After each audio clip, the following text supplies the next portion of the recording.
Order.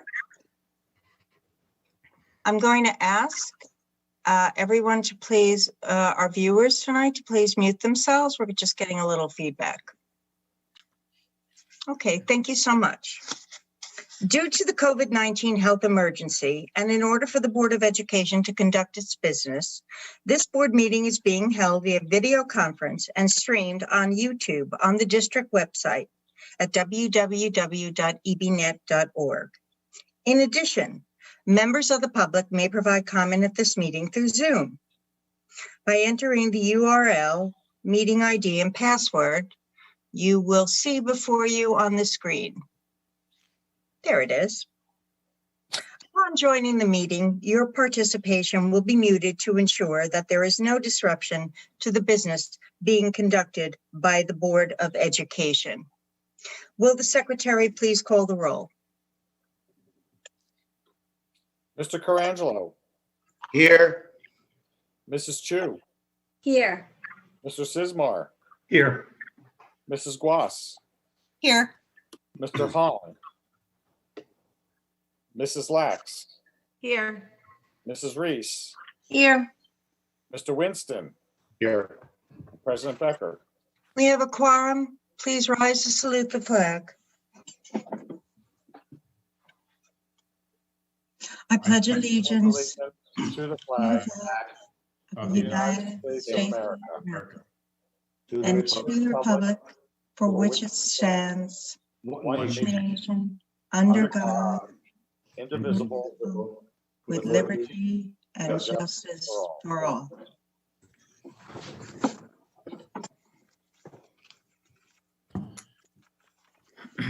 Public meeting law was enacted to ensure the right of the public to have advance notice of and to attend the meetings of public bodies at which any business affecting their interests is discussed.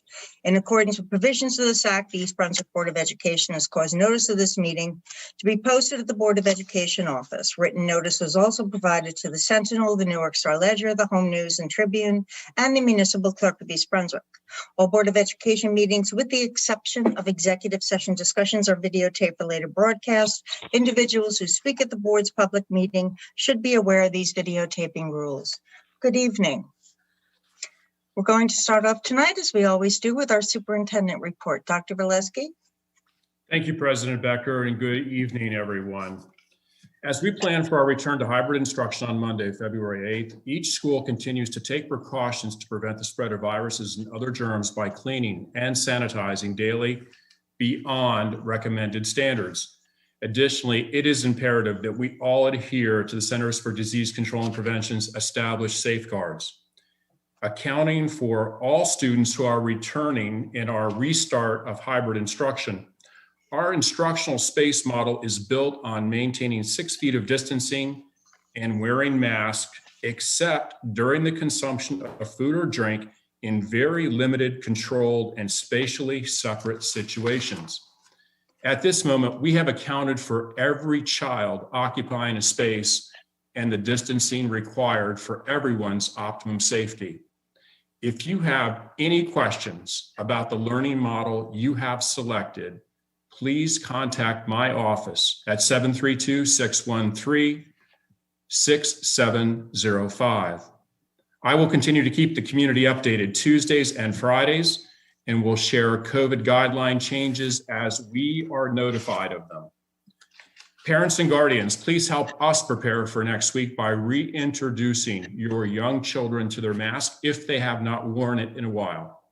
Proper fit and wearing it both over the mouth and nose will protect your child as well as all of those around them. For this restart and return to hybrid instruction, the New Jersey Department of Health guidelines for recommended quarantines have changed. Quarantines for this restart could range anywhere from a few individuals in a classroom to an entire building.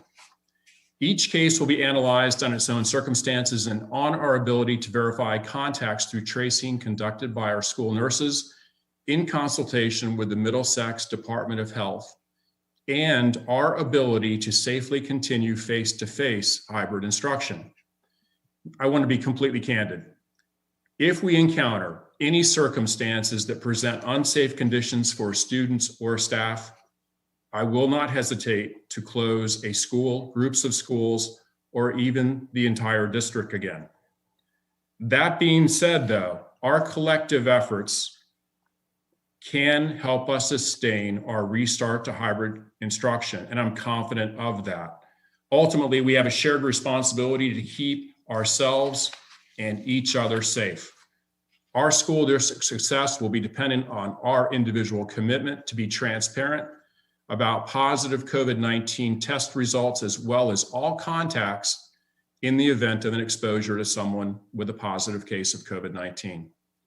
And I thank you all, and in anticipation of our successful return, appreciate what I know will be a successful return and a cooperative effort by everyone in the community. Thank you. Thank you, Dr. Valesky. So we're going to start off the evening with some budget manager reports. Bernie, would you like to introduce what we're going to see tonight, please?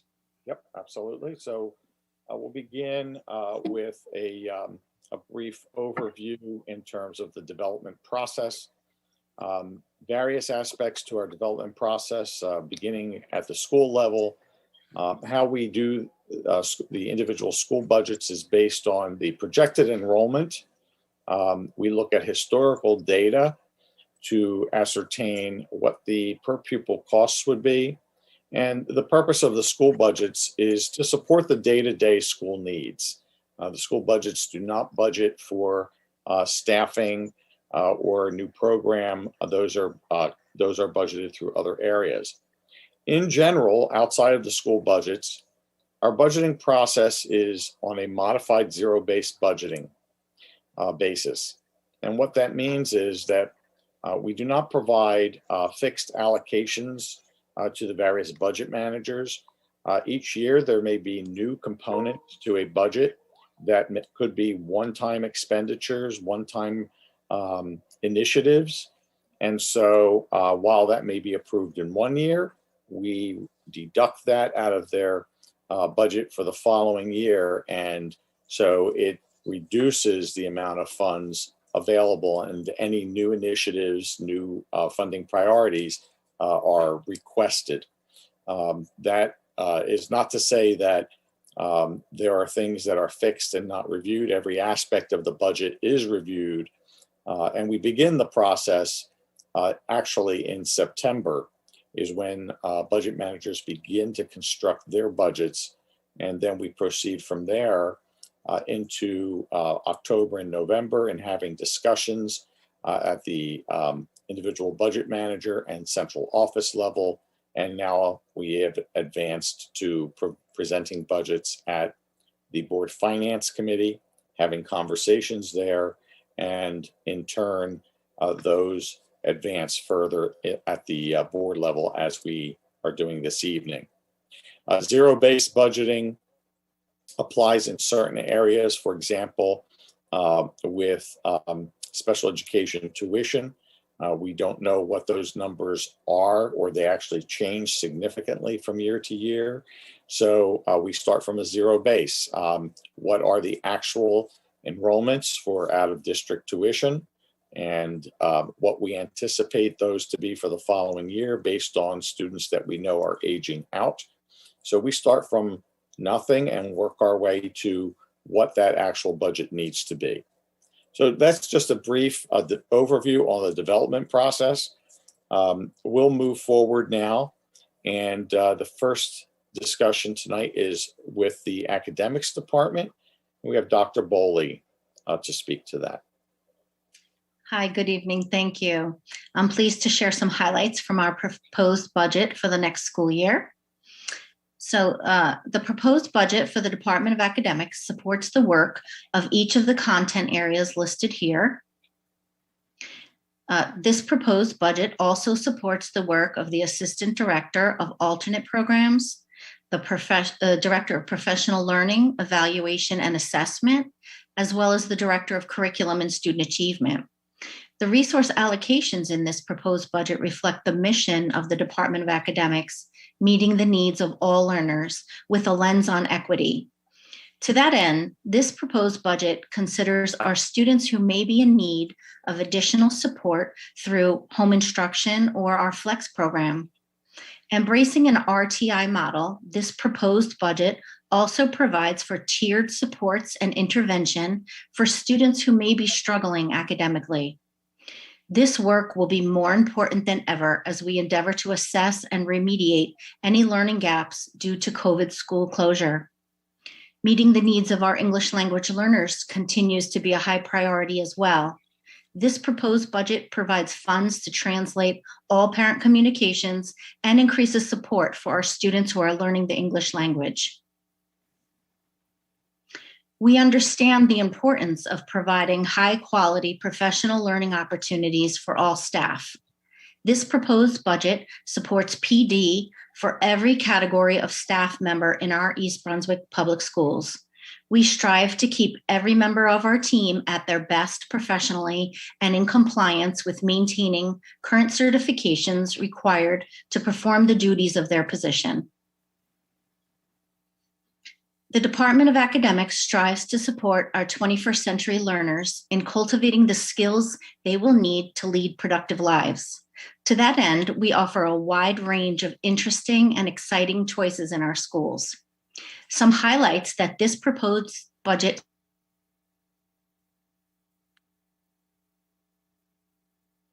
Dr. Boley, we've lost your audio.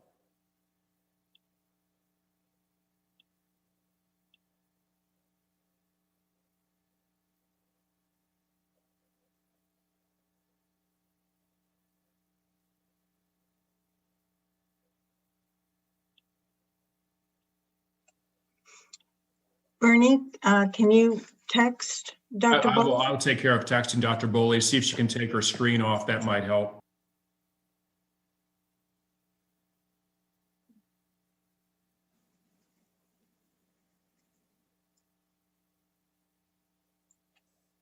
Victor, did you say that you wanted the screen taken off and return to the galley view?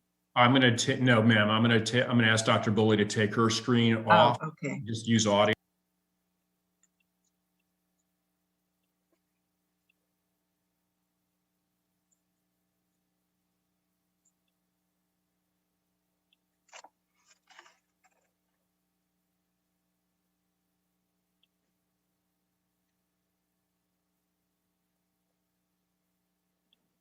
Just waiting for a response from her. Dr. Boley is joining us again. She had lost her connection. She's now back online. I'm so sorry. I apologize. Can you hear me now? We can. Yep. Okay, great. Super. So, yes, I was talking about supporting our 21st century learners in cultivating the skills they will need to lead productive lives. To that end, we offer a wide range of interesting and exciting choices in our schools. In this budget, some of the highlights that we support here in this budget include resources to engage our students in rich mathematical thought, discussion, and problem-solving opportunities, media centers as the hub of research in our schools to strengthen both critical thinking and research skills for all of our students, new reading units and other instructional resources to offer interesting culturally relevant books for all of our students, and to help promote interdisciplinary connections across grade bands and disciplines, transportation and fees to support the Fairview trip for our 6th graders, as well as science, instructional resources, materials, and safety equipment, all of which promote phenomenon-based inquiry in our classrooms. Also, additional sewing machines to expand our fashion program series into marketing, design, fashion construction, and retail, helping to bridge our engineering, design, and marketing classes. The Department of Academics is committed to providing world-class arts education in all of our schools. This budget supports varied opportunities, including artists in residence to visit our schools, choreographers for our theater productions, creation of an instrument refresh cycle, cutting-edge software for our music tech and digital music classes, supports our marching band and the expansion of our elementary band program, and purchases a new outdoor kiln at the high school to support the firing portion of the high school ceramics curriculum. This slide shows a visual breakdown of this proposed budget for the Department of Academics. Before I conclude, I'd like to sincerely thank Dr. Valesky and this Board of Education for both your leadership and your unwavering support. Thank you.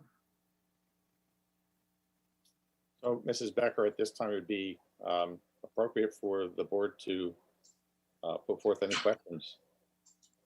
You took the words right out of my mouth. Can we return to, or do you want to leave this up, or can we return to the galley view, Bernie, so I can see everyone? Absolutely. Okay. Does anybody have any questions for Dr. Bowley? I do, actually. Dr. Bowley, thank you for that. Very comprehensive. I was just curious. I don't think people are even aware that, you know, we celebrate the incredible diversity in this town, and we're thrilled about it. The amount of languages spoken in our schools is 70, 80 different languages. So there were a few charges for translation services for various pieces of the curriculum.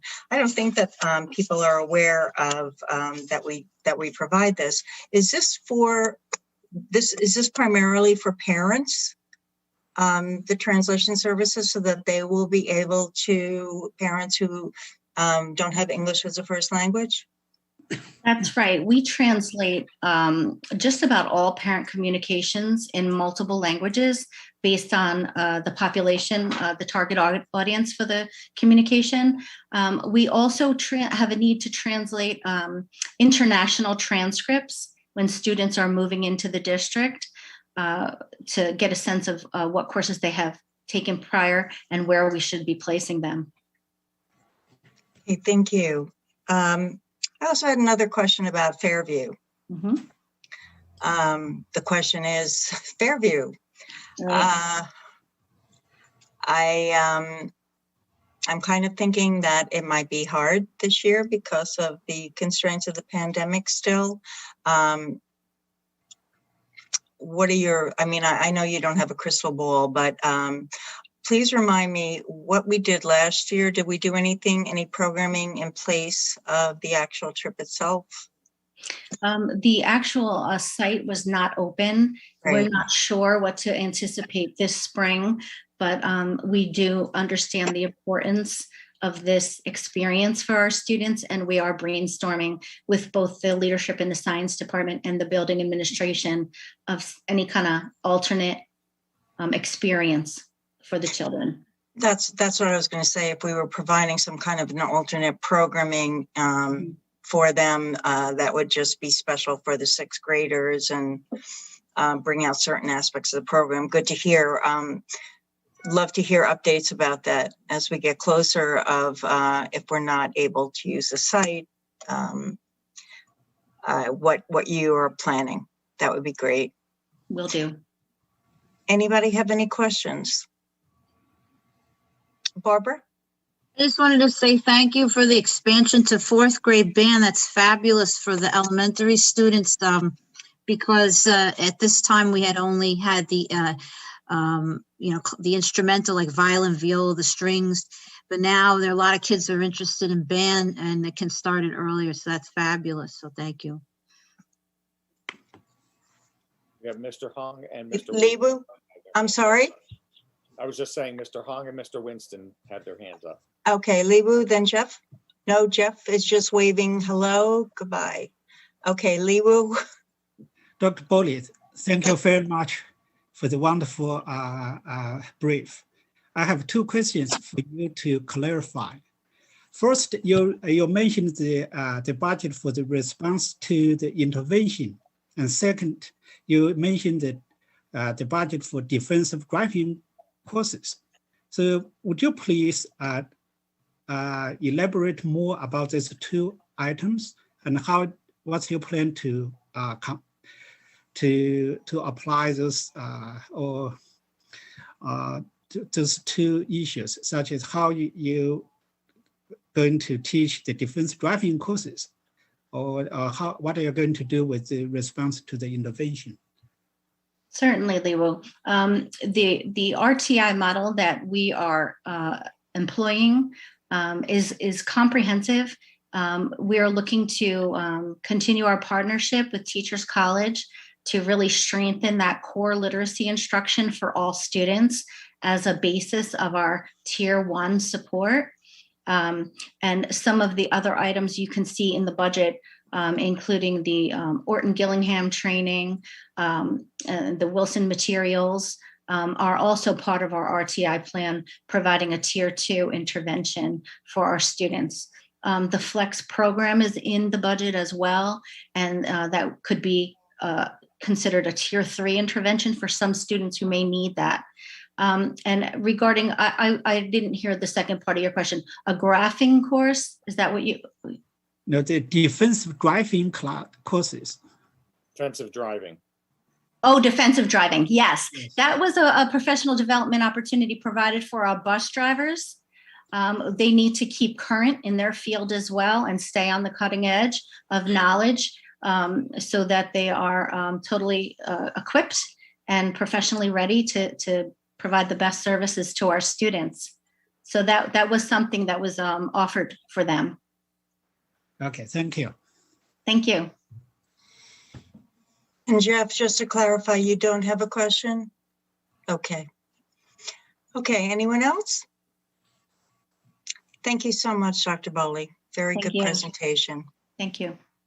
And Bernie, next. Yes. So next, we have our information technology budget, and Mr. Nick Latronica, our Chief Information Officer, will be discussing that. Well, good evening, everybody. I want to start by showing my appreciation towards this board and Dr. Valesky for understanding the importance of technology in our environment. You know, the ability to do things the right way and not cut corners has allowed us to do some amazing things without compromising reliability or security. And I would also be remiss if I did not acknowledge the efforts of the amazing, dedicated, and talented team of people in the technology department that helped to make these visions a reality. So, the information technology budget supports and maintains technology all across the district.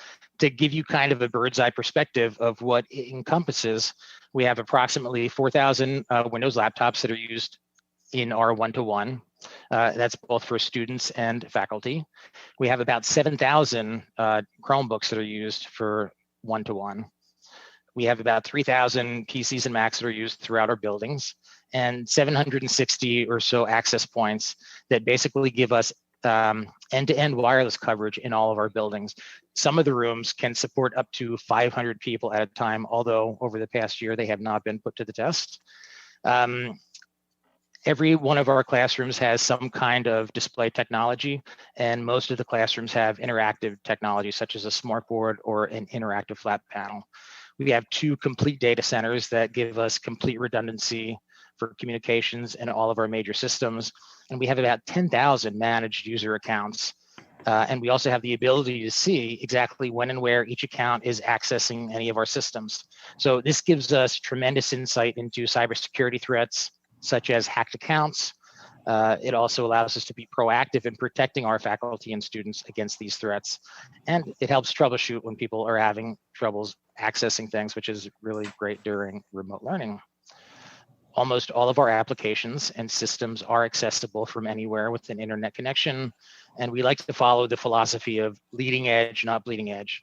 We try to do our due diligence to work with our curriculum department, make sure that we're being innovative while still minimizing risks to the district. Next slide.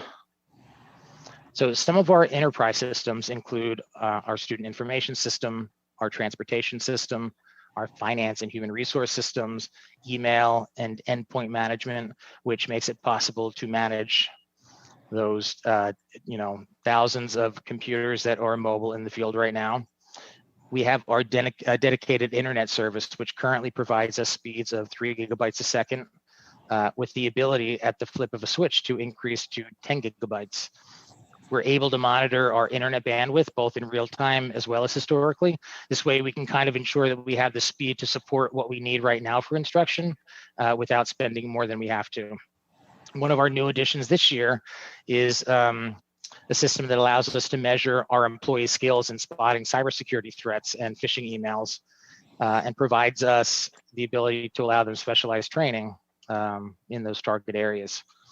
We also have some print and fax management systems, which have been allowing us to dramatically cut paper consumption by integrating multi-purpose copiers with our email system and online data repositories, so we can greatly reduce the need for printing. Both of these systems also give us extensive reporting, which gives us the ability to target areas that could be improved. Next slide. The budget also covers software services and licensing for instruction, so adaptive learning systems like Discovery Education, career and college readiness, support for special education. Next slide. Curriculum and lesson planning. Of course, our learning management system, which we use at Churchill and the high school, which has made the transition to remote learning this past year so much easier. We have the ability, systems for staff evaluation and professional development. And one of our newer implementations is a data analytics dashboard that allows us to create and monitor key performance indicators. These indicators allow us to kind of see at an early stage students that might need extra support, and they also allow us to make more informed decisions. Next slide. So here you have a visual representation that summarizes the budget categories. As you can see, the largest spending category is for computer equipment, peripherals, and network infrastructure. We have a dedicated budget for these types of assets to allow us to stay within reasonable age limits of these pieces of equipment. The second largest bucket is what we spend for our enterprise systems that support the entire district. And this is followed by systems and resources that are directly related to instruction. And then next we have systems that are focused kind of in those specialized areas. And now if anybody has any questions, I would be more than happy to answer them. And hopefully you're all still awake. We are. Bernie, could you please? Great. Any questions? Lee Wu, and then Susanna, then Jeff. So Nick, thank you very much for your job and for your budget. As the technology committee chairperson, I have more contact with you personally than other board members. I know how hard you and your team work during this difficult time. I want to thank you personally. And I read your budget. You ask a equipment repair budget $8,000. Now you are telling me that we have more than 14,000 devices, including the Chromebooks, PCs, all those things. I'm just curious how this $8,000 you do to repair equipment, anything, and it would be very expensive now. I'm just curious how this $8,000 can help you. Oh, that is a very good question. So we do this in a few different ways. First of all, our devices that have insurance, we get reimbursements from the insurance company. The technicians that we have on staff are very capable, and they do most of the repairs in-house. So we basically buy replacement parts in bulk, and we do the repairs ourselves. If a device isn't covered by the insurance and it's, let's say a malicious damage, the families will typically pay for the parts. But I have to tell you, all in all, we don't have a huge amount of a damage to the devices. When you consider how many devices we have, I would say we have much less than an 8 or 7% damage rate. It's very low.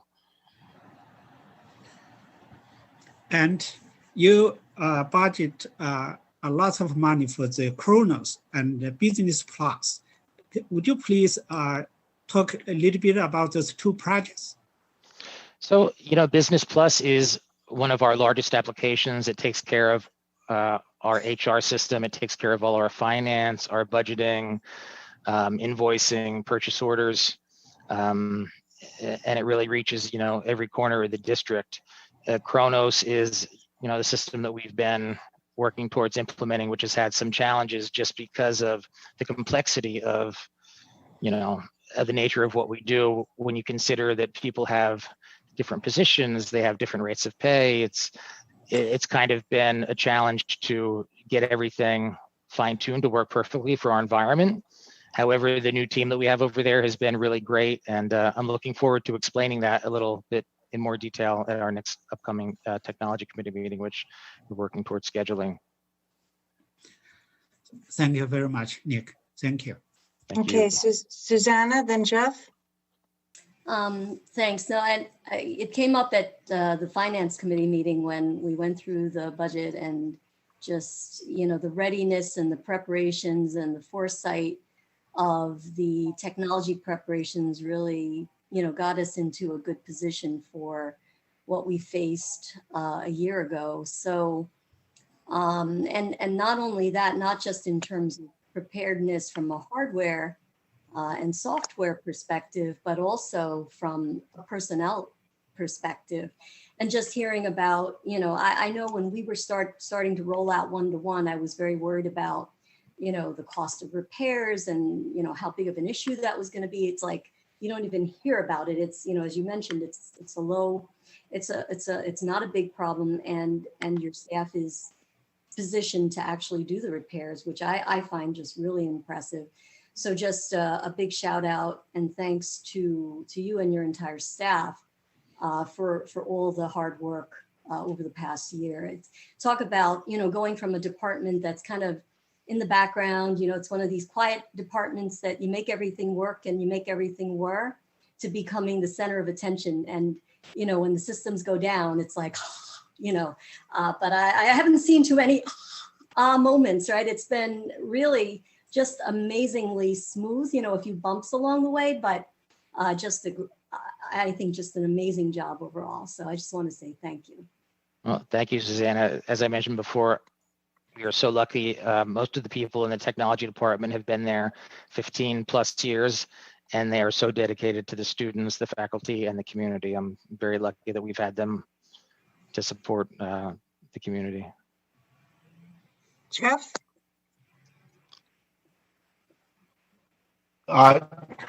Yeah, Nick, I'm not going to repeat everything that Ms. Chu just said, other than the fact that I completely agree with all of that. Being on the finance committee, also, you presented your budget the other night as a preview to what you have going on, and I have to tell you, I had a lot of trepidation knowing that this budget was coming, and I expected something completely different. I expected to report back to our stakeholders that, I don't know, the same thing that one might say, and raising taxes. I thought it was going to be an absolute frightening scenario. And the ability that you've kept these costs in line.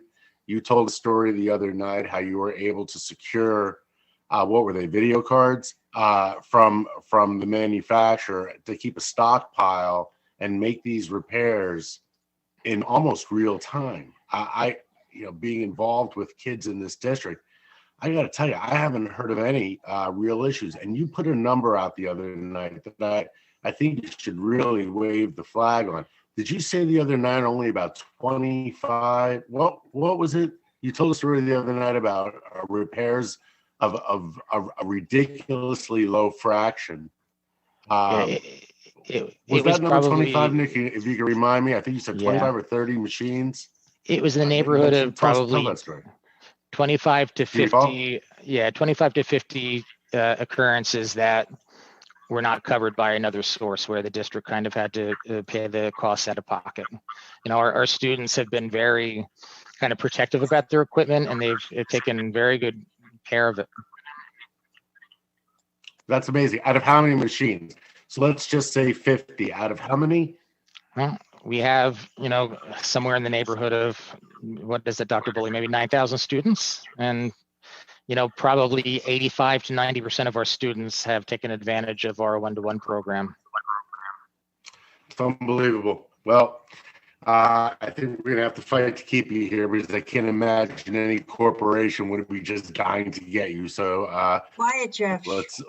I'm happy you're here. You've done, yeah, I know. You've just done an awesome job, and it is so nice to see running so well, so lean, really delivering to the taxpayers, to the students, to the teachers. Absolutely, I can't say enough. I came out of my meeting with you the other night so excited. I'm really glad you had a chance to tell really what's going on behind that curtain, because you are just doing awesome work. So thank you. Thank you, Jeff. Me and my team absolutely love what we do, and thank you for giving me the chance to be such a big nerd. I appreciate that. And Nick, you would be miserable in a big corporation, right? You love working in a school district. I was in a big corporation before, and I can't tell you how much more I love this. It really is a family, Good. This meeting's being recorded, right, Bernie? Yeah, we're gonna keep that. Yeah. Perfect. Okay. I have a question, but was there somebody else's hand who was up that I didn't see? Okay, so Nick, I want to echo everything that Jeff and Susanna said. What you have done is enabled us to be able to be as successful as we have been in our remote and hybrid remote programs. You and your entire team are to be commended. So I have a question about professional development. Outside of the professional development for our staff, outside of the formal professional development days and workshops, our staff is more dependent on technology than ever before to deliver the curriculum to their students. What kind of support do we have in place for them every single day? So one of the things that's great, and it was expanded this past year, we have our instructional coaches now at Hammarskjold, Churchill, and the high school. And they are so important to the success of the teachers, especially right now with remote instruction. We have a good working relationship with them, so we can kind of see where we need to, give a little more PD or, see how we can work one-on-one with those coaches so that they can kind of turnkey over that training to their teams. And we've just tried to really go out with the principals and the faculty.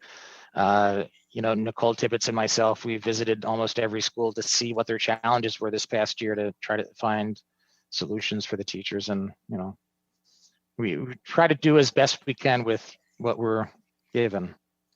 And on a daily basis, we have support that teachers can reach out to as if glitches come up or questions about if there's something they want to do with their class remotely and they're not able to figure out how to do it.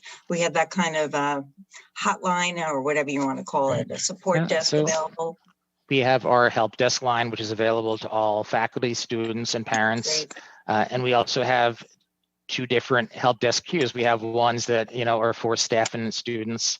And then we also have our parent support at ebnet.org, which is for parents, people that don't have an ebnet.org email address that was my next question. Have, questions. And sometimes it's a little challenging trying to figure out exactly, where that problem lies. But, we know how frustrating it could be for a parent that has a child at home and they're trying to get online and they can't connect to the class. And, we try to be as supportive as possible. Thank you. That's exactly what I was going to ask, that the challenges our parents are facing as well. And you answered that. So thank you. Mrs. Becker, could I make a statement? Of course. I just wanted to say, because we have Dr. Boley and Mr. Latronica here giving their presentations tonight, but they are 2 critical departments. So they lead 2 critical departments with, as Nick said, a lot of talented people in both those departments that were forward thinking enough well before the pandemic to position us in a situation that we were not reactive at all. We were proactive, even in terms of, as we started this school year, many in the community may not remember this, but there were embargoes that were in place for shipment of products. And so Nick and his team had been proactive in getting orders out. And we got materials and devices relatively quickly after the start of the school year, where other districts were struggling to do that. So I'm really appreciative of all the efforts they put into not only supporting our students, our staff, and our families during the pandemic, because this has become a very, very new environment for so many people, even though after this much time, it's beginning to seem routine in some ways. But this was years in the planning to prepare for this, and we didn't even know this was coming. So to that, I'm sincerely appreciative of both them and the board for supporting all the ideas that we put forth to you that cost money in years prior to this to prepare for this.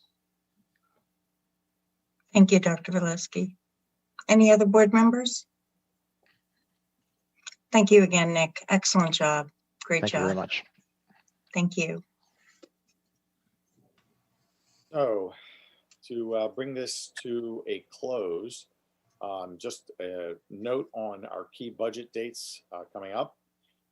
February 18th, March 4th, and March 18th are the next budget presentations before the board. The governor's budget address is slated for February 23rd. That is, of course, subject to change. And the reason that is key is because within 2 days of that budget address, that is when state aid data is released. So we are anticipating that information by around February 25th. Ernie, what is your crystal ball or network rumors mill telling you about any buzz about state aid this year? I think right now, as I've said at Finance Committee, hard to have a crystal ball, but I think at what we should hope for is no reduction is what we should hope for.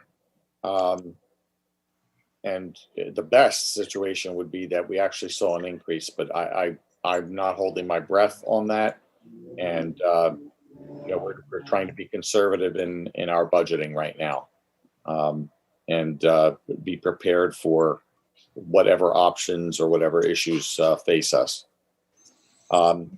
So key dates for the board.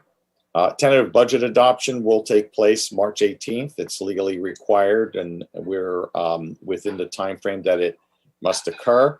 The public hearing on the budget will be in May. That's May 7th, and then a final adoption of the budget May 13th. So we've got some time before we need to get to the end game. And just one thing just to emphasize is that coming up with the tentative budget, the key there is tentative. It's not the final budget.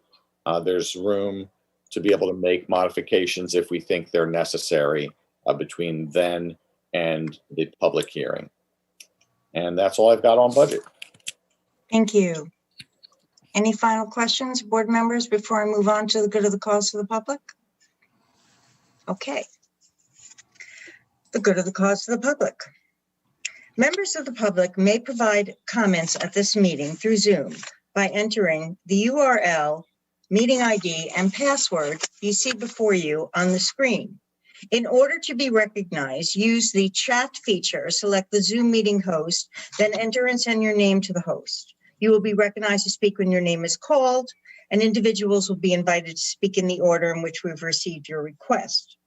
The Board of Education recognizes the value of public comment on educational issues and the importance of allowing members of the public to express themselves on school matters of community interest. To protect the privacy of all students and staff, concerns regarding individual students and staff members should generally be addressed by first meeting with the appropriate administrative staff. All participants will be limited to 3 minutes each. Is there anyone wishing to address the board tonight? Well, yes, we have first in the queue is Dana Zimbicki. Good evening, everyone. Hey, So Dana. first, Mr. Latronica, I want to thank you very much for all you do for our students and staff. And I really want to thank you for the amazing accolades that you gave to your team, because you truly are a dynamic team. So thank you for that. That was very heartwarming tonight.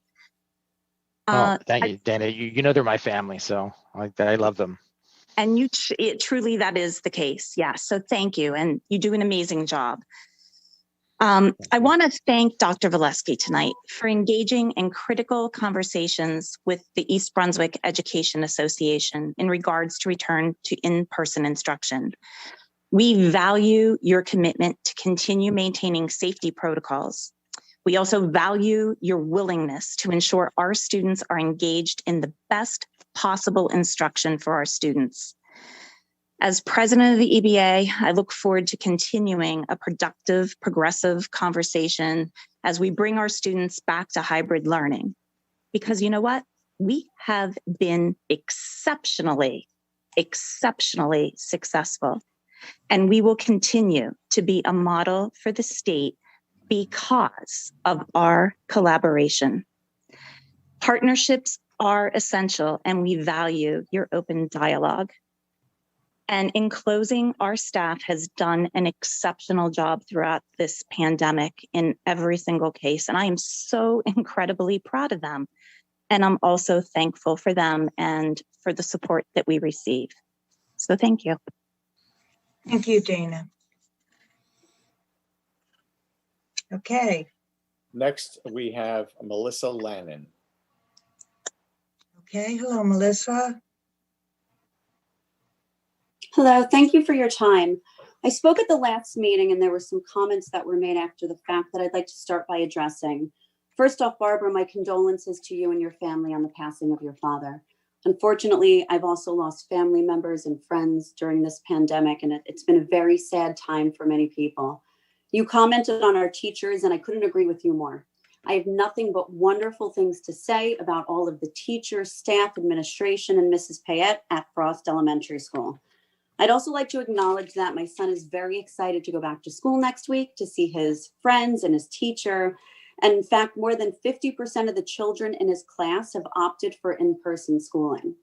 So what we're seeing is the majority of parents agree that in-person schooling is in the best interest of their child.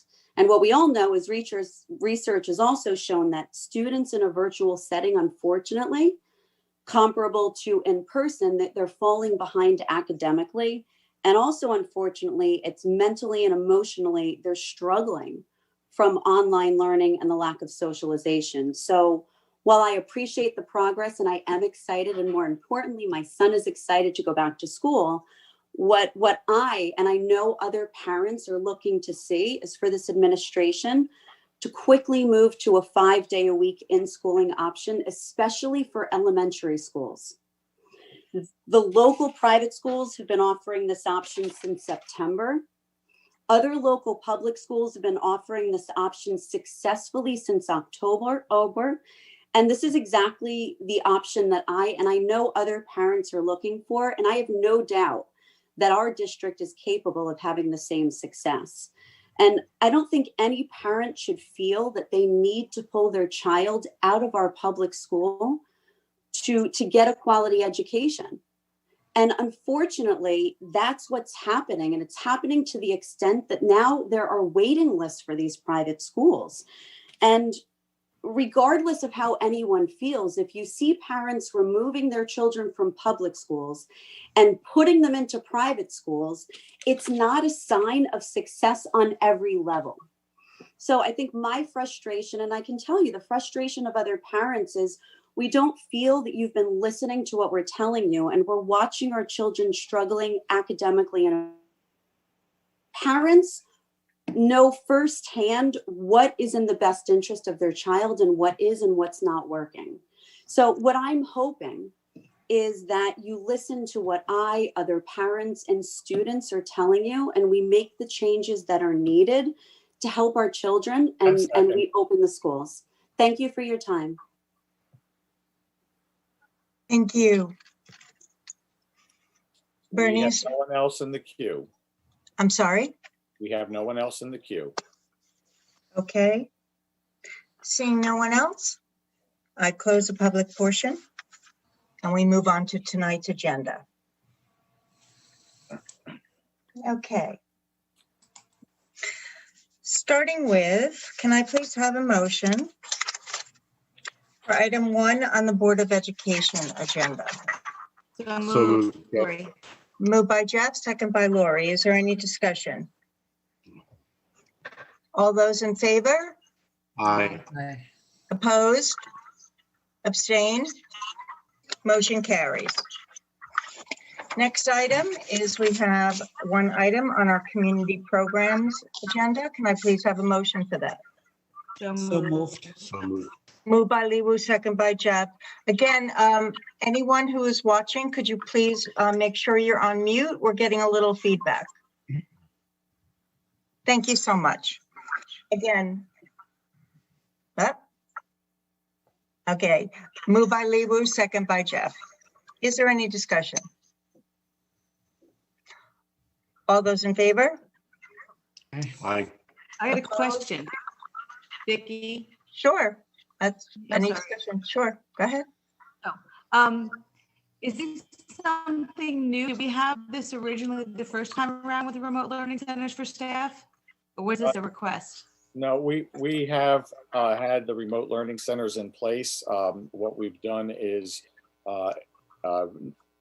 really carved out a per diem rate, because prior to this, we did not have it on a per diem basis. We did have a request that was coming in for the per diem basis. And so to the extent that we can accommodate it, we will be permitting that.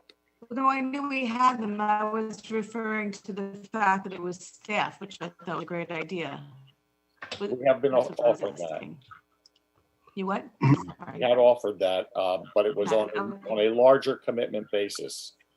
So now they have the ability, if they have childcare issues last minute, within 24 hours, they can. Yeah, we'll need one business day notice. Yes. Yep. It's a great idea. Okay, any other discussion? All those in favor? Aye. Opposed? Abstain? Motion carries. Moving on to our financial services agenda, can I please have a motion for items 1 through 3? So moved. Moved by Lori, second by Mark Colangelo. Is there any discussion?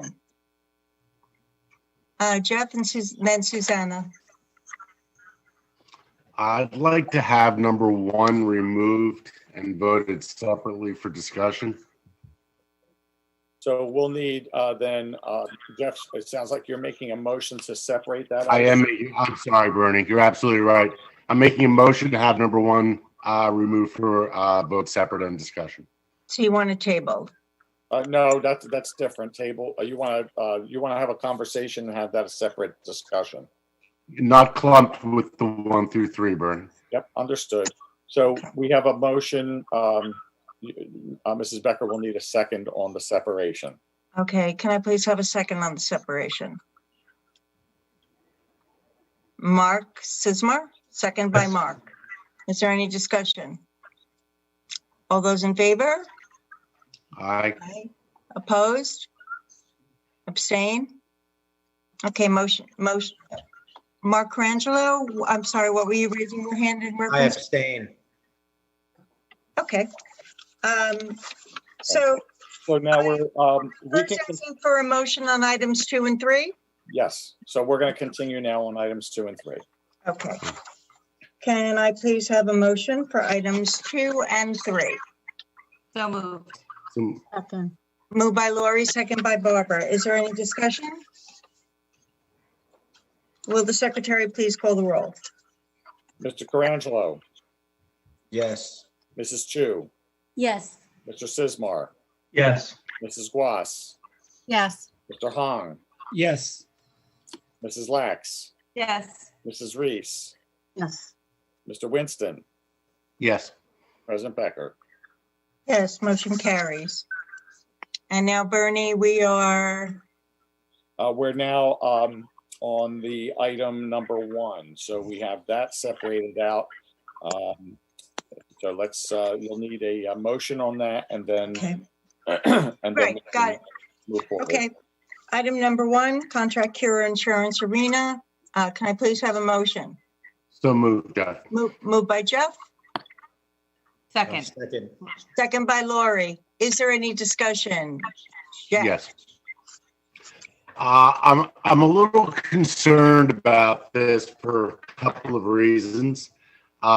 first and foremost, we've discussed in this board potential outcomes for graduation and alternatives accordingly.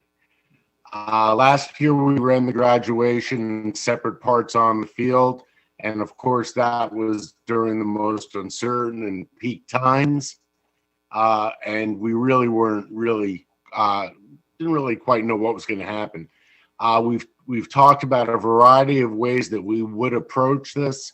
And I've heard suggestions even to the point of putting all students, if it made sense, on the field at once, or of course the alternative being splitting up amongst groups that we had done last year. And of course, all of that is dependent on the same numbers that Dr. Valesky has been paying close attention to in terms of school, in terms of bringing the kids back to school. This particular item, number one, for the cure, is a non-refundable deposit on going into that arena, where I would say the likelihood, based on the same statistics and numbers that Dr. Valesky is measuring in bringing people back into the classroom, it is highly unlikely that that will happen at the levels of bringing all of those students plus the parents into the arena. I think it's foolish money to be spent at this time. So my question would be this: instead of throwing the baby out with the bathwater, does that insurance need to be secured now? Time to make that decision as we gather more data. If it does have to be secured now, reasons why, to which I really wouldn't quite get, I think it would be foolish for this board, based on some of the questions that remain in terms of aid and budgeting within this district, to spend even $15,000 in what would be likely a very poor bet. Mr. Winston, if I could, and then Bernie, if you wouldn't mind, on the financial part of this, the graduation is something we plan for in every budget, whether it's at the Cure Arena with transportation for our students to get there, or whether it's on the field. But I think the reason for the item on the agenda is we want to reserve our option for the Cure Arena. We believe that if there in fact is a state of emergency and there is a pandemic, this does become a refundable deposit on the Cure Arena, right, Mr. Giuliano? Yes. And so this was really to hold our place, Jeff, as an option. And then we just had, I don't want to speak for for Mrs. Lax's calendar, but we had a meeting last night about, talking about the Cure Arena and how important that is to graduation. Now, I don't know if this year is going to allow us to do it as you suggested, but I think it was just here as an option for us to consider. I do not know tonight how much more time we have to exercise this and not jeopardize our place at the Cure Arena. I just don't know that yet. But Fair enough. I can find that out. Yes, no, that's great, and I appreciate that answer. So then I would opt for the second part of your response on that. I'd be more comfortable voting on this knowing that today is the day that we must.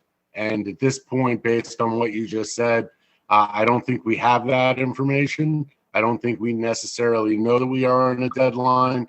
So therefore, I feel it's in the best interest of all that this gets tabled until that gets answered. Mr. Giuliano, I just wanted to defer to you. Do you have any information that I don't have about the timing on the Cure Arena contract? No, I don't have that information, not at hand. Okay, it was Susanna, then I saw Mark Colangelo, and now just Lori. So, Susanna? Jeff addressed my questions, so we can move on to Lori. Actually, it was Mark Colangelo first.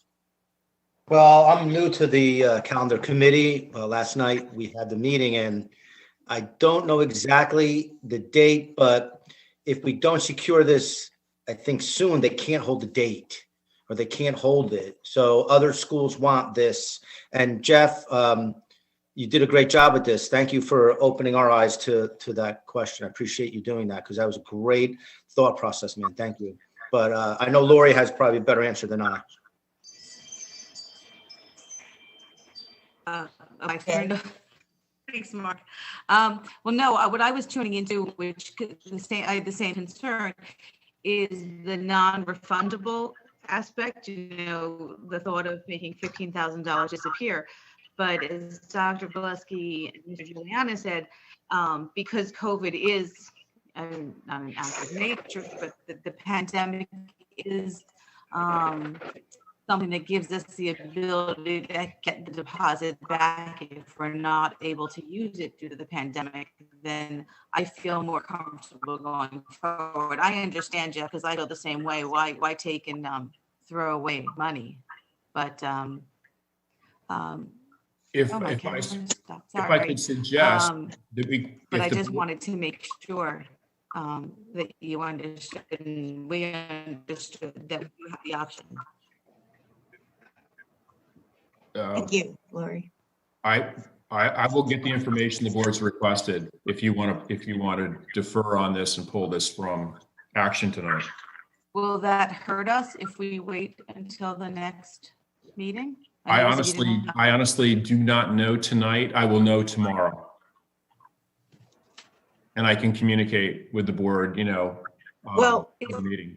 We do have a special meeting Monday night. Would we be able to, if the deadline was such that all of a sudden we found out that we had to make a decision before the next scheduled board meeting, that we could make it Monday night with all the full information?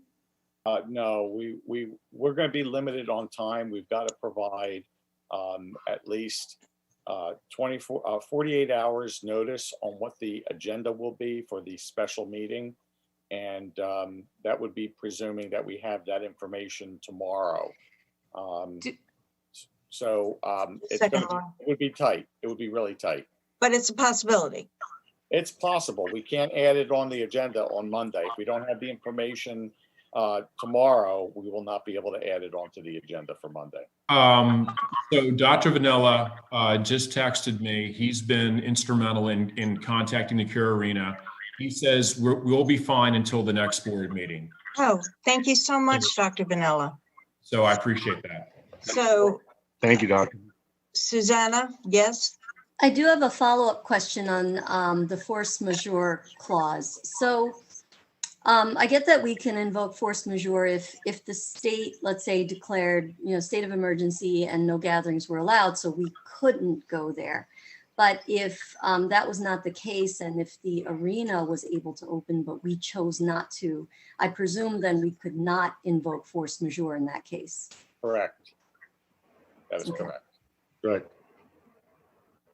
Which is a very good point, because if the state does allow indoor gatherings that large, but we as a district felt it would not be in the best interest of the safety of our students, staff, and parents, that would put us in a dicey situation. Correct? Yeah, so Dr. Vanilla and his team have been actively working on options for graduation that we haven't fully shared with the board yet. So I will talk with Dr. Vanilla, and we'll put together something to give the board some more information, some more background, and that might help provide more clarity before the next board meeting. And we'll give you that information before the board meeting so you have a chance to actually see it before the meeting. Dr. Valesky, I don't know if this is a question you can answer without speaking to Dr. Vanilla and his team, but had you considered, and actually I want to give Susanna credit for this idea because she was talking to me about it earlier. Had you considered just planning on a graduation on our football field? That's the options Dr. Vanilla and his team have put in, that are putting into consideration right now. Okay, it just, Susanna had said, I'll just keep talking for you, Susanna. I just want to give you credit though. It would help set parents' expectations instead of leaving it to, not last minute, but they would know far in advance whether or not it was going to be indoor or outdoor. So that would be great. As you recall, the challenge that we all had for last school year was the distancing regulations, and right up to right before the graduation, those regulations changed. Right. Absolutely. Susanna? Yes. Just one other, yes, thank you. Just one other follow-up item for Dr. Vanella, perhaps to see if it's possible, is see if there's the option to negotiate a better deposit and refund, given the state of school districts booking this stuff. I know from past calendar committee, it is very hard. You have to book more than a year in advance in order to secure the desired date. So it's not that you can't get the date you can't get a date, you will get a date that you don't want, so maybe like 2 weeks after, your last day of school. But I'm just wondering, if there is an opportunity to negotiate something different than the standard deposit requirements. So just throw that on the table. Let's face it, I don't know how many graduation ceremonies they do a day, but I know that they, as you just mentioned, Susanna, they are booked solid. So we are not the only high school in the state facing this and having this very discussion. Somebody just raised their hand. Jeff? Yeah, no, all these comments are great. And I think if I understood you correctly, Dr. Valesky, that there seems to be some form of an exploratory committee with Dr. Vanilla and I would imagine others to a large degree. So I guess my gut feeling is we're putting the cart a little bit before the horse, not that far, but I would like to hear what all of the options are on the table, talk about feasibility, and in fact, there may be more opportunity to save here. I do know that there's already insurance on the high school field, so that would be one expense never exposed, along with, of course, using our own facility, which is a large expense that we wouldn't be exposed to in budget. So I'd like to see the results of the exploratory before we're making decisions on something conclusive, such as booking and paying insurance. So that's what I hope the board supports at this point. Yeah, and I will. Dr. Vanilla is, I'm sure, ready to kick that off. I mean, he's been working on this for some time with his high school team already in preparation for options. So we'll prepare that for you, and and I believe it would be appropriate to invite Dr. Vanilla into that discussion when we have it with the board too, because he has firsthand information. Liwu, so sorry. I forgot you had your hand up earlier. Yeah, that's okay. So at the beginning, I have similar concerns, but after I read the force majeure clause there, so that's easy in my mind. So I just want to, why not we have our board attorney to explain it, how that clause is going to protect us if the bad thing happened and we'll get our deposit back. So Matt, would you please explain how it's going to work to protect us? So I don't have the actual contract in front of me, but I'll tell you generally what a force majeure clause is. A force majeure is some intervening act that neither party has control over that renders the contract not capable of being performed. So for example, if you were going to have a wedding on Monday evening and you had the blizzard that we just had with 3 feet of snow, that would be a force majeure. That was something that was out of either party's control when they entered into and contemplated the contract. What complicates this somewhat is that we're aware of the pandemic, and the one thing that we have very little control over is what the governor does in terms of if levels rise, does he put greater restrictions, et cetera. So I think what we can do is look at the contract and see if we can bolster the force majeure clause so that if there's some type of level where you can't have the students and their parents attend this graduation, it would be a cancellation with full refund of the monies. But it's difficult to predict. As we're sitting right now on February the 4th, We don't know what the numbers are going to be in June of 2021, hopefully a lot better. But I think I could look at the contract. Once we go through this, I can give some possible language changes that would better protect the board and give us a stronger ability to get out of this contract if it does not look like basically what you're looking to do is have a graduation where the children and their families can attend. And if it turns out that it can only be children, you're going to want to get out of that. And that's something that we can look at and build in the contract. Pure Arena might not agree to it, but it's at least something we can explore for you. Yes, the agenda says, should the current pandemic impede the safe use of the facility, it would be considered an act of God. So, Ms. Jacoby, so please help us to, review that force majeure clause to provide us some safety. Again, Mr. Hong, as you know, if Governor Murphy declares that indoor gatherings come, June are limited to no more than 25 people, that would be an act of God based on the pandemic that would then trigger this. But I think I can put some language. I'll review it and make my recommendations to best protect the board. Thank you. Yeah. Good discussion. So Bernie, we'll need a motion to table. Motion to table. So moved. Moved by Jeff, second by Barbara. Is there any discussion? All those in favor? Aye. Opposed? Abstain? Motion carries. This item will be tabled. Thank you, Jeff. Okay. Moving on to our human resources agenda. There's one item on the agenda. Can I please have a motion for it? So moved. Moved by Lori, second by Jeff. Is there any discussion? This is a roll call vote. Will the secretary please call the roll? Mr. Carangelo. Yes. Mrs. Chu. Yes. Mr. Sismar. Yes. Mrs. Guas. Yes. Mr. Hong. Yes. Mrs. Lax. Yes. Mrs. Reese. Yes. Mr. Winston. Yes. President Becker. Yes, motion carries. Before I ask for a motion to combine items 1 through 3 on the student services agenda, I want to ask if there's anything anyone would like separated out. Yes, I'd like number 2 separated.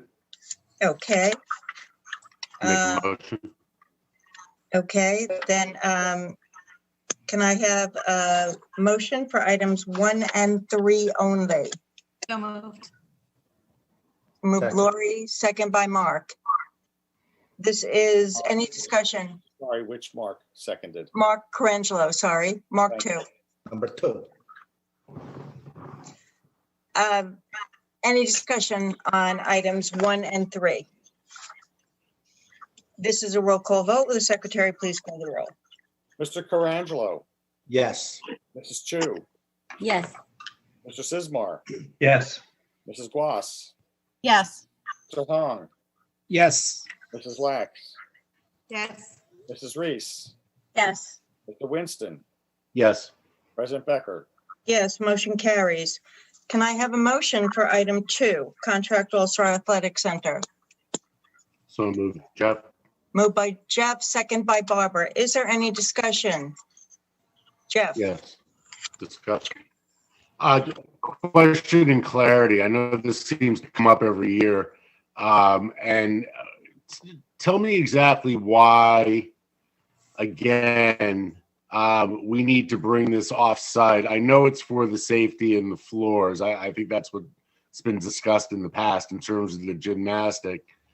Is this really a necessary expense at this time, an action that we need to take? Is it that much of a game changer? I mean, right now I do know the cheer squad, who are great, are now cheering to the camera. I noticed a lot of what they've done has been modified to some degree than what I've been seeing over the last years, which I understand because I would imagine they can't get into these athletic centers, or at least they're just beginning to get into them. Is this really something we need to be doing right now? I think we need to ask ourselves, again, I go back to the very premise we had before: tight budget. Don't know what's going. We're hanging on with bated breath of what the state's going to do in a couple of weeks. I believe in it. I love it. I think we do need the gym rental for this type of thing. But is it really appropriate now? Is this something necessary? Let me explain to you. Yes. It's a terrific. I'm sorry. Go ahead, Lou. It's a terrific question, Mr. Winston. What happens is we do not have a 9-panel floor. The 9-panel floor is what we go there for. That's what they compete with. So when they go to a competition, normally it would be on a 9-panel floor. So we prepare them for the competitions with this 9-panel floor. Now this year, they won't be traveling to a competition.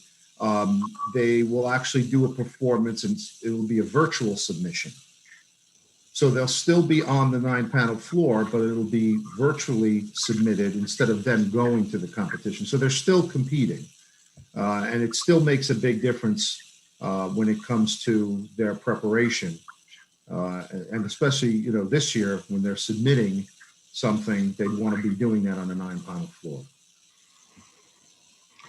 And I guess it raises the same question that was raised last year.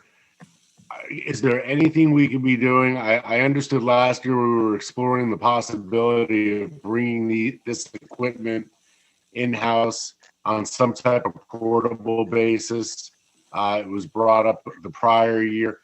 Have we moved anywhere on that, or is this just really an annual conversation, but ultimately we rent out the center? At this time, it is an annual conversation. The 9-panel floor is extremely expensive and hard to put away. So we would have to leave that floor out, and we use those gyms for many other different activities, which would ruin the floor if we were using it for all the activities that we have. So at this point, with the space we have and what the resources we have, this does become, now they usually this year they'll have about 10 practices off-site. That's what we're looking at. How long is each practice? I believe they're about an hour each. Okay, so it's inconsequential. So we're really looking at under $1,000 in ultimate expense, correct? In that range. So, yeah, Lou, we have recently approved off-site venues for several other teams, haven't we? Yes. Bowling, I think we just did, swim. Jeff, while you raise a good point, I feel that we need to be consistent, and that if we are going to spend the money for off-site facilities for other teams at this time, that we do it for all the teams we've been doing it for. I think that I'm going to echo something you had said when there had been a discussion about whether or not we should be spending money on artists in residence. And you made a very eloquent speech that I really paid attention to about how now more than ever it was so important for the kids to have the exposure to the arts, and that's their niche. They need it now more than ever. And I bring it up because it really made an impression on me. And I feel the same way with this. I feel that it's a passion for the members of each of these teams, and that we should continue to be consistent and do the support that we can. No, I know you had your hand up. Oh, well, sorry. yeah. Well, you said my name. I just want to respond, and I appreciate it, and I do feel that way about the arts and bringing those folks in. I think bowling's important. In the very respect that we don't have a bowling alley. I think swimming, it's important for the fact that we don't have a swimming pool. We certainly have ample space for certain things. Understandably, I understand the gymnastics aspect of the competition. So it's not for those reasons. I would say the only reason I will support this is by merit of the fact that we're talking about an $800 budget. When Lou just gave me the hard line, when I just see $80 an hour for how many hours? what are we talking about? But I am going to remain fiscally conservative right now until we have more definitive a more definitive idea of what funding is going to look like. Because I would hate to approve it and then go back for a budget modification that would eliminate this and many of the other things that we're talking about in budget negotiation. So with that, I withdraw any objection, but it is not for the reason that it's of its necessity, by the fact that the costs are in line. And I'll stay on that. Thank you. Jeff, Lori, I'm sorry, go ahead. I'm sorry, Lori's had her hand up for a while, Victor. Oh, I just had a question, which was going to be about this, but now it's about all the other sports that are. Lori, we're losing you. You're breaking up. Lori, you're breaking up. Hold on. I'm turning off my camera. Is that better? Yes. Yeah, much better. Can you hear me? Yes. Mhm. Okay, sorry, because you can't. I get it. No, my question was just about sanitization and cleanliness protocols when we're going off-site, because I know our people in-house, I just want to make sure when we go off-site through all these different sports, do we have any control over the cleanliness and the sanitization and the social distancing and whatever needs to be done, keep the kids safe? How does that work for us? Have to figure out. We absolutely have. Can you hear me, Laura? I hear you, yeah. Okay. So, for instance, in this particular place that we're talking about for the cheerleading team, they have temperature checks before practice, hand sanitizers in the gymnasium, shoes get sanitized.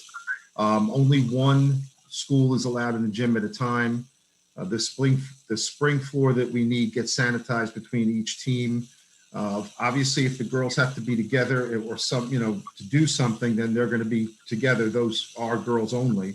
And when they can be separated, they will. I know, for instance, at the bowling alley, for example, they're only using certain lanes and they're trying to keep everybody separated. So each venue has their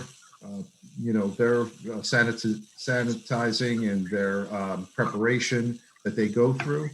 And we make sure that they're appropriate in each one of the venues. We're overseeing that, though? That's my question. Well, we make sure that they have them, and our coaches at each venue make sure that they're being followed. Making sure that they're being followed. That's my only concern, as I said, because when we're in the house, I feel comfortable. I just want to make sure. Okay, thank you. Good point. Was there some other, somebody else had their hand up? Heather? I just wanted to jump in with my thoughts here were Jeff and I actually share some very strong thoughts about women's sports and about mental health that we've both spoken about at different times throughout this past year and during the pandemic.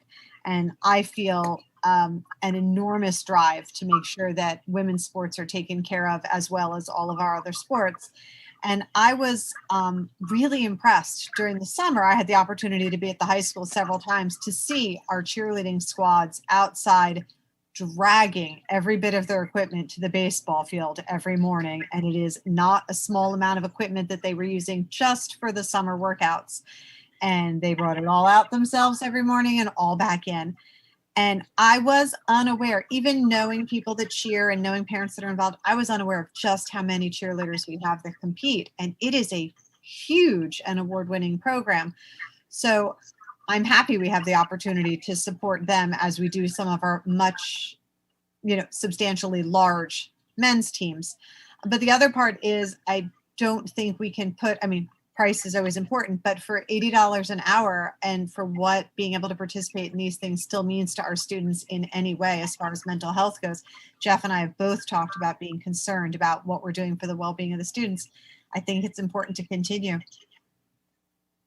Absolutely, Heather. That's the what I was saying, not quite as articulate as you just put it earlier, that for consistency's sake, for the sake of the emotional, social well-being of the kids, to be able to provide these outlets for their passions, for the extracurriculars, normalcy, if you will, is just crucial right now.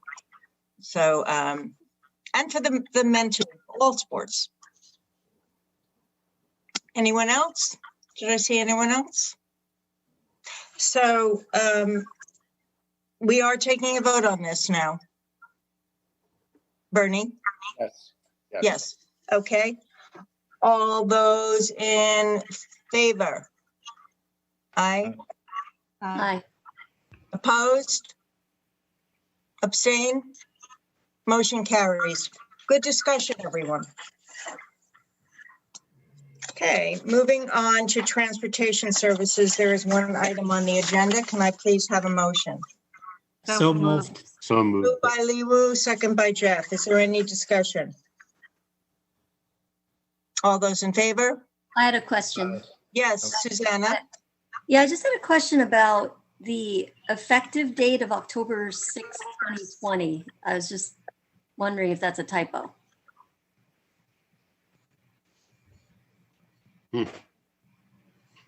Good catch. Nice. Nice, Suzanne. I do not believe that's a typo, but if it's not, I do not believe it's a typo. If it turns out that it is, we'll bring it back for adjustment. Then I guess the question is, Contract in arrears. why are we approving something that happened in October? I don't have the answer to that right off the top, so I'll have to get back to you on that as well.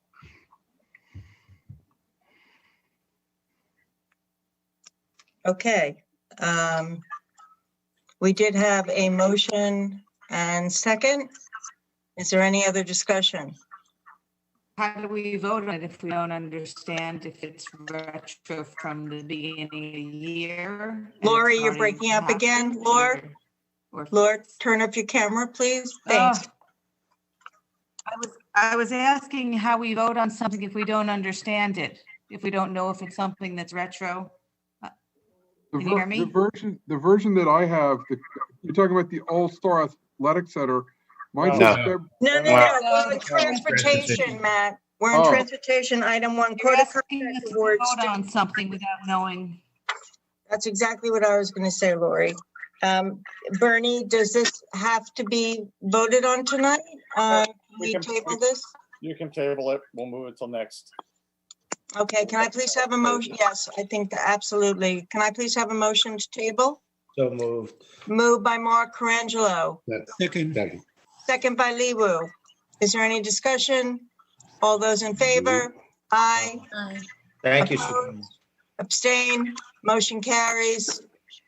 Good catch, Suzanne. All those years in the calendar committee sharpen your sense of date, girl. Going. Okay, that brings us up to committee reports, information items, and for the good of the cause for the board. We don't have our student rep tonight, so are there any committee reports, informations, or for the good of the cause for the board from the board? I'll talk. The finance committee meeting is on the agenda, but I think we've heard about that this evening.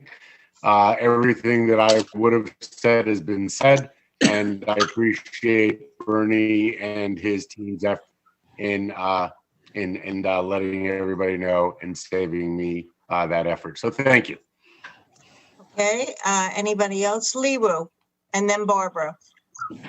So last night, I attended the Middlesex County School Board Association meeting. So I'm surprised it's almost 60 board members there. There is a lot discussing about the legal issues about COVID-19 vaccine and school district and potential liability to the school district. And Jonathan Bush from the Bush Law Group gave very good representation. I believe he represents quite a few school districts. And he just gave us a very good opinions, but just suggestion because he's now trying to sell his law office to the board member. But we had very good discussion, such as who the vaccine issue, teacher, student, some people don't want it. Should we have mandatorily force them to do it? It's all kind of discussions. Very good meeting. Thank you. Okay. Barbara? I just wanted to say thank you and a shout out to the East Brunswick Technology Education Community Service EB Tech students. They did a nice online meeting for parents who wanted help with Canvas and Google Classroom, and that was me. So I was one of the parents on that session. And it was really helpful, and it's amazing how much the students know. And they were super patient with us parents who were a little bit slower than them and getting up on pairing the Canvas, how you compare for the students, and keep an eye on different things that come up so you can get a notification from time to time. So, and especially for parents of younger kids, that they were there too. Because let's say they're in Hammersholt, let's say, and they're just starting with the Canvas, and that it would help them as well. So thank you to our high school students. Lori? As mentioned, the calendar committee. Oh, wait, I'm going to turn off my camera. Can you hear me? Yes. Okay, sorry. As mentioned, the calendar committee met last night. I just wanted to say, please bear with us. To parents, to staff, I know in the past we have done the calendar in a greater amount of time before. And with everything going on, it's been a little challenging. So thank you for your patience, and hopefully we will have the calendar done relatively soon for everybody. Okay. And I think there was someone else. Susanna. I mentioned it at the last meeting, but just to remind everybody, February's Black History Month, and February 9th, East Brunswick Human Relations Council, 7:30 p.m., Facebook Live. There will be a celebration event, and again, our students will be included among those featured during the program. So it's going to be a great program, and hope you'll be able to tune in. Absolutely. Anyone else? Seeing none, we do have a need for closed session, whereas the Board of Education must discuss matters which are not appropriate for discussion in a public meeting. The Board of Education intends to discuss matters as follows. Those items listed in tonight's agenda. The length of closed session is estimated to be 1 hour, after which the public meeting of the board shall reconvene and action will not be taken. Can I please have a motion to go into closed session? So moved. Moved by Lee. Whoa, that was like an everybody. Moved by Lee Wu, second by Barbara. Is there any discussion? All those in favor? Aye. Abstain.